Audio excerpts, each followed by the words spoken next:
손오공이 피콜로 대마왕과의 처절한 전투에서 승리하여 세계를 구해낸 지 5년의 세월이 흘렀습니다. 평화로운 나날들이 계속되던 중 지구에 정체불명의 작은 우주선이 도착하는데요. 우주선에서 모습을 드러낸 존재는 우주 제일의 전투민족이라고 불리우는 라데츠라는 이름을 가진 사이어인이었고, 라데츠는 지구에 도착하자마자 카카로트라는 이름을 들먹이면서 거북하우스를 향해 날아갑니다. 한편 그 시각 오랜만에 모두가 모인 거북하우스에 특별한 손님이 찾아오는데요. 그건 바로 치치와 결혼해서 가정을 꾸린 뒤 자식까지 낳아 그 아들을 데리고 거북하우스에 놀러온 손오공이었습니다. 손오공은 돌아가신 할아버지의 이름을 따서 아들을 손오반이라고 이름 붙였다고 모두에게 소개하는데요. 그때 라데츠가 거북하우스에 도착해서 자신의 정체를 밝힙니다. 놀랍게도 라데츠는 자신이 바로 손오공의 친형이고, 오공 역시 카카로트라는 이름을 가진 사이어인이며 지구인들을 멸망시키려는 목적으로 지구에 보내졌다고 설명하는데요. 호전적인 성격을 가진 사이어인들은 환경이 좋은 별을 찾아 그 별에 사는 종족을 전멸시킨 뒤 별을 원하는 다른 별 종족에게 판매하는 일을 하는 사악한 존재였는데, 오공 역시 그 목적으로 지구에 파견된 것이었지만 어릴 적 머리에 받은 큰 충격으로 명령을 잊어먹은 데다 성격까지 온화해진 탓에 명령을 수행할 수 없었던 것이었죠. 라데츠는 과거 사이어인들의 별이 폭발하는 바람에 이제 남은 사이어인들은 손오공을 포함하여 단 4명뿐이라고 말하면서 자신들의 일에 협조하라며 제안하는데요. 당연히 손오공은 그 제안을 거절했고, 그러자 라데츠는 손오공을 일격에 쓰러뜨린 뒤 자신의 말에 따르는 게 좋을 거라며 손오반을 인질삼아 납치해서 떠나버립니다. 압도적인 형의 강함에 아무것도 할 수 없었던 손오공이 라데츠를 추격하려고 할 때 이미 라데츠와 대면했던 피콜로가 나타나서 자신도 함께 동행해 줄 것을 제안하고, 둘은 라데츠를 쓰러뜨리기 위해 일시적으로 손을 잡기로 약속합니다. 오반의 모자에 달아놓은 드래곤볼을 통해 라데츠를 쫓아온 손오공 일행은 손오반을 구해내기 위해 필살의 사투를 벌이는데요. 라데츠의 파워는 손오공과 피콜로가 힘을 합쳤음에도 불구하고 전혀 상대가 되지 않을 정도로 강력했기 때문에 손오공은 사이어인의 약점인 꼬리를 공략하는 방법을 생각해냈고, 혼신의 사투 끝에 라데츠의 꼬리를 잡아 그를 제압하는 데 성공합니다. 하지만 마음 약한 손오공은 라데츠의 거짓말에 속아넘어가 꼬리를 놓아버리죠. 형을 해치울 기회를 발로 차버린 손오공은 분노한 오반이 라데츠의 주의를 끈 틈을 타 가까스로 라데츠를 다시 제압하는 데 성공했고, 결국 피콜로의 필살 기술인 마관광살포를 맞아 라데츠와 함께 죽는 동규어진의 길을 선택합니다. 그렇게 손오공의 희생으로 겨우 라데츠를 쓰러뜨릴 수 있었는데요. 라데츠는 드래곤볼의 존재를 포함한 모든 정보가 자신의 동료들에게 이미 전송되었고, 동료들은 자신보다 훨씬 강한 데다가 그들 또한 1년 후에 지구에 찾아올 것이라는 사실을 피콜로에게 전하고는 죽음을 맞이합니다. 뒤늦게 전투 현장을 쫓아온 거북하우스 동료들은 손오공의 죽음과 사이어인들의 침략을 전해 듣는 한편 드래곤볼을 모아 손오공을 다시 살려낼 것을 약속했고, 또한 라데츠와의 전투를 통해 손오반이 엄청난 잠재력을 가지고 있다는 것을 눈치챈 피콜로는 1년 뒤에 찾아올 강적들에 대항하기 위해 손오반을 훈련시키기로 결심하죠.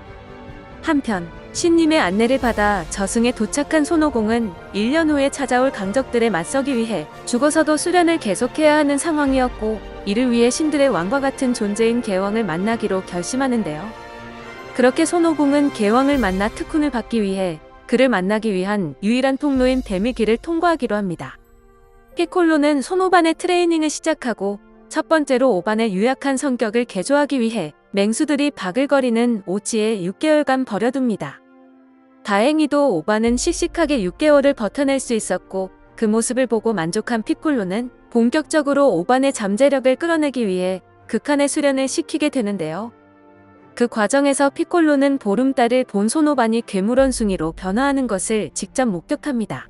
보름달을 없애버리는 방법으로 손오반을 겨우 원래대로 되돌린 피콜로는 그제서야 손오공 부자가 강했던 이유를 깨닫게 되죠. 그리고 크리링을 비롯한 동료들도 신님의 궁전을 찾아가 혹독한 특훈을 받으며 사이어인의 침공에 대비합니다. 한편 손오공은 이렇게 동료들이 고군분투하는 동안에도 6개월이 넘는 기간 동안 하염없이 뱀의 길을 지나고 있었고, 마침내 개왕이 살고 있는 개왕별에 도착하는 데 성공합니다. 개왕이 살고 있는 개왕별은 코딱지만한 작은 별이었지만 지구보다 중력이 10배나 높은 고중력을 가진 별이었는데요. 개왕은 손오공에게 사이어인이 지구에 도착하기까지 158일밖에 안 남았다고 전하면서 그 시간 동안 자신에게 수련받는다면 지구에서 수천 년 동안 수련한 가치가 있다고 설명합니다. 그렇게 손오공은 개왕별의 고중력을 극복하는 훈련을 시작으로 온몸에 흐르고 있는 기들을 컨트롤해서 순간적으로 증폭시킬 수 있는 기술인 개왕권과 자연으로부터 조금씩 힘을 빌려 만든 에너지 구슬로 적을 공격하는 기술인 원기옥을 개왕으로부터 전수받게 되죠. 사이어인이 지구에 도착하기 하루 전까지 개왕의 혹독한 수련을 성공적으로 끝마친 손오공. 하지만 개왕도 예상치 못한 큰 변수가 생겼으니 그건 바로 손오공이 뱀의 길을 통해 되돌아갈 시간을 계산하지 못한 것. 다급해진 손오공은 개왕을 통해 현 상황을 동료들에게 전달하고 동료들이 미리 모아놓은 드래곤볼을 이용해 다시 살아난 손오공은 엄청난 속도로 뱀의 길로 되돌아가기 시작하죠. 그리고 다음날 오전 드디어 지구는 2명의 사이어인의 침공을 허락하고 맙니다. 베지터와 네퍼라는 이름을 가진 두 사이어인은 지구에 도착한 인사라면서 동쪽 도시를 쑥대밭으로 만든 뒤 가장 큰 전투력이 있는 곳인 피콜로와 오반이 있는 곳으로 향하기 시작하죠. 지구 각지에 흩어져서 마무리 수련을 하고 있던 크리링 일행도 강대한 기의 이동을 느끼고 서둘러 피콜로가 있는 곳으로 모이게 됩니다. 드디어 사이어인과 마주한 제트전사들. 그런데 사이어인들은 피콜로를 보자마자 그가 나메크 성인이라는 의아한 말을 내뱉는데요. 이것은 신님과 피콜로조차 몰랐던 사실이었고 신의 궁전에서 이들의 싸움을 지켜보고 있던 신님은 그제서야 자신이 우주인이었다는 진실을 깨달을 수 있었습니다. 본격적인 전투를 시작하기 전에 베지터와 네퍼는 제베맨이라는 전투 생물을 만들어내는데요. 베지터는 제트전사들에게 제베맨과의 토너먼트를 제안하고 제트전사들도 손오공이 도착하기까지의 시간도 벌 목표로 사이어인들의 제안을 받아들입니다. 첫 번째 전투로 천진반이 나서고 1년간의 수련으로 이전보다 훨씬 강해진 천진반은 제베맨을 일격에 쓰러뜨려버립니다. 다음 전투로 야무치가 나서는데요.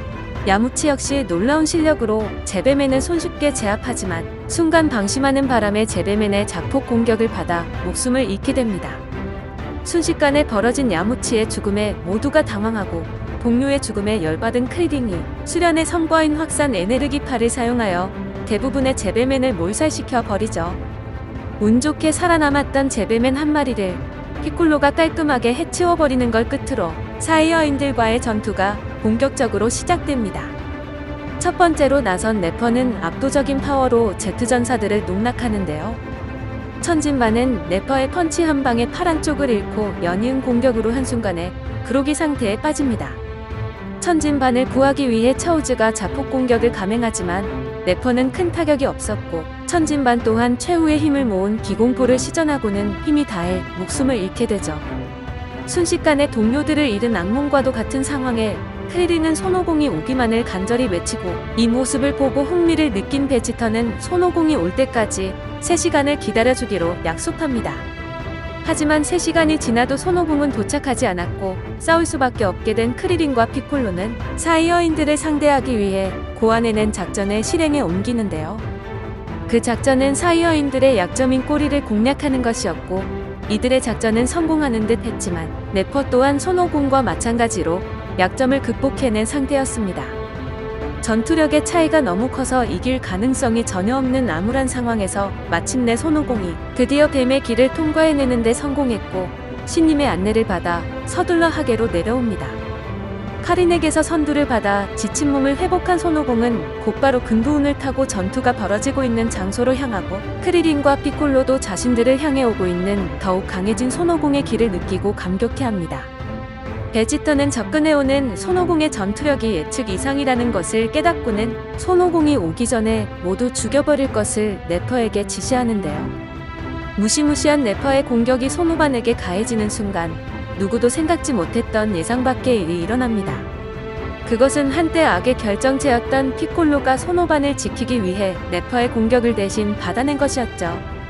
결국 피콜로는 손오반을 지켜낸 뒤 죽음을 맞이하고 피콜로와 한 몸이었던 신님 또한 한 사람의 목숨을 구하기 위해 생명을 바친 피콜로의 선택을 경이롭게 지켜보며 사라지게 됩니다. 피콜로의 죽음을 지켜보고 분노한 손오반이 마성광을 날리지만 네퍼에겐 소용없었고, 네퍼가 손오반의 목숨을 끊으려는 그 순간 대왕에게 수련을 마친 손오공이 드디어 도착합니다. 손오공은 피콜로를 비롯한 동료들의 싸늘한 죽음을 목격하고 분노해 길을 끌어모읍니다. 상대의 전투력을 측정할 수 있는 기계인 스카우터를 통해 측정한 손오공의 전투력은 무려 8,000 이상이었고, 손오공을 하급전사 취급했던 네퍼가 이 전투력 수치에 놀라면서 손오공을 향해 덤벼들지만 손오공은 네퍼를 농락에 가까울 정도로 가볍게 상대한 뒤 죽어간 동료들의 이름을 하나씩 부르면서 네퍼를 묵사발로 만들어버립니다. 그러자 그 모습을 보다 못한 베지터가 네퍼에게 교대할 것을 지시하는데요. 네퍼는 마지못해 베지터의 지시에 따르면서도 하급전사인 손오공에게 당한 치욕을 참지 못했고, 이대로 물러날 수 없다며 크리린과 손오반을 공격하려고 합니다. 예상치 못한 네퍼의 기습에 놀란 손오공은 개원권을 사용해서 네퍼를 단번에 제압한 뒤 베지터에게 지구를 떠날 것을 명령하죠. 하지만 베지터는 움직일 수 없게 된 사이어인은 필요 없다면서 스스로 네퍼의 숨통을 끊어버립니다. 손오공은 아무런 거리낌 없이 동료마저 해치우는 냉혹한 베지터의 치를 떨면서 베지터와의 결전을 혼자만의 힘으로 치르기로 결심합니다. 크리빙의 요청에 따라 전투 장소를 옮긴 손오공은 드디어 지구의 운명을 담보로 한 베지터와의 격전을 시작하는데요.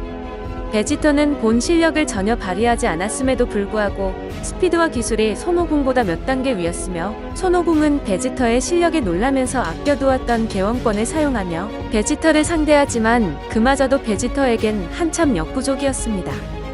개왕은 손오공에게 개원권이 가지고 있는 양날의 검에 대해 설명하면서 딱 2배까지의 개원권만을 사용하길 지시했었는데요.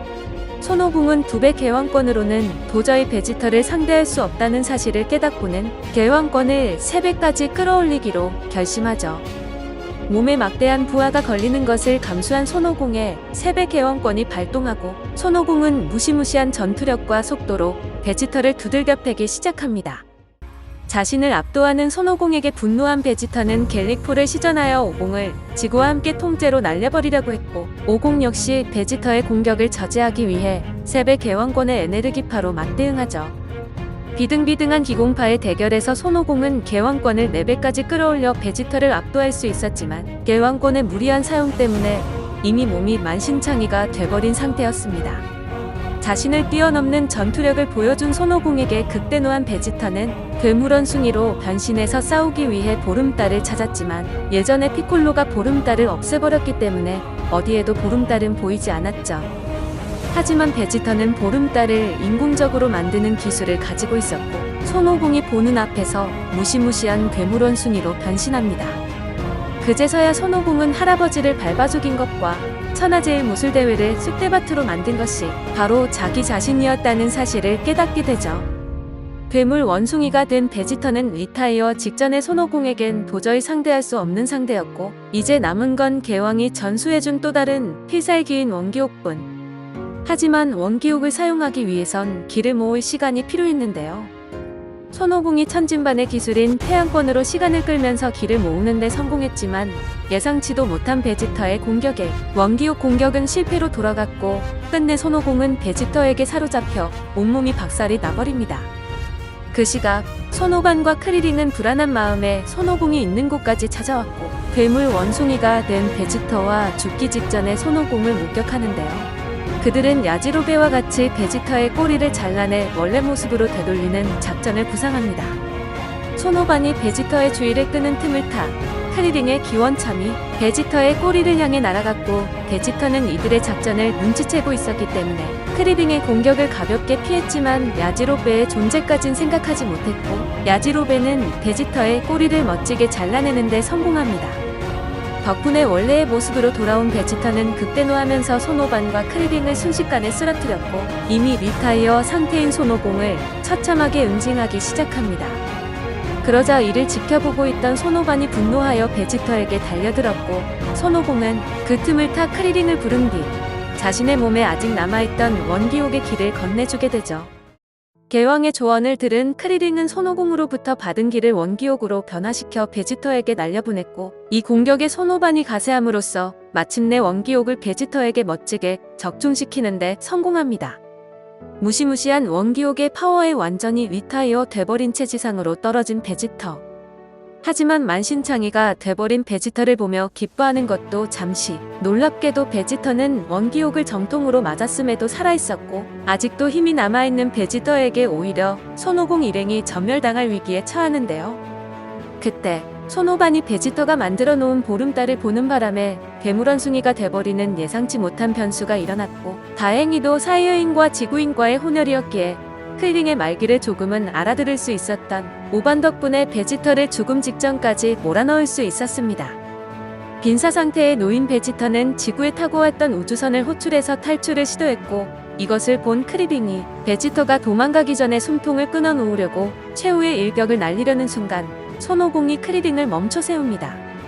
손오공은 피콜로 때와 마찬가지로 적이긴 하지만 베지터와 같은 강자가 사라지는 것을 아쉬워했기 때문에 나중에 베지터를 능가하는 실력을 키워 그를 다시 한번 쓰러뜨릴 것을 크리링에게 약속하며 베지터를 살려줄 것을 요청합니다. 크리링은 손오공의 요청을 받아들이고 겨우 목숨을 건진 베지터는 다시 찾아올 것을 전하며 후퇴하게 되죠. 많은 동료들의 희생을 불러온 두 명의 사이어인들과의 격전은 그렇게 끝이 납니다. 전투 현장을 찾아온 부르마 일행은 크리링의 안내로 죽어버린 동료들을 찾아 그들의 시신을 수습하는 과정에서 피콜로가 죽어버렸기 때문에 신님과 함께 드래곤볼도 사라져버린 최악의 상황에 좌절하고 마는데요. 그때 크리링이 어쩌면 죽어버린 동료들을 살려낼 수도 있을지도 모른다는 실낙 같은 희망을 모두에게 전합니다. 그건 바로 피콜로와 신님이 나메크 성인이라는 우주인이라는 것과 그들의 고향인 나메크 성에 가면 또 다른 드래곤볼이 있을지도 모른다는 사실이었고, 그 드래곤볼을 이용한다면 죽어버린 동료들을 다시 되살릴 수 있을 거라는 희망이었습니다.